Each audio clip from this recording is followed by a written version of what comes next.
বার কর। কি অত্যাচার হচ্ছে এরকম করে? দেখ ছাড়বি না, ছাড়ো। ও আমার সঙ্গে আর আমি বাঁচি না। পুরো A few moments later.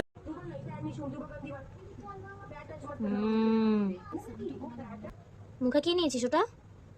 এখানে আয়, বস। এখানে এসে বস, এদিকে তাকা। তোর কথা শুনবে না তো কেন? ইমা, আমি ভয় পেয়ে গেছি। আমার কথা তো শুনবে না। আমার বাবা দেখি, আমার ইচ্ছে। আমি কোথায়? হ্যাঁ ইমা, এই শোন। হুকর দাও, হুকর দাও ওকে। হ্যাঁ হুকর দাও। এই বাবা হুকর দাও, বকছে আমাকে। হুকর দাও, আবার হুকর দাও, হুকর দাও। হ্যাঁ মুখ দিয়ে হুকর দাও। ইমা, হুকর দাও ওকে, হুকর দাও। হ্যাঁ হুকর দাও। বকেই যাচ্ছে আমাকে।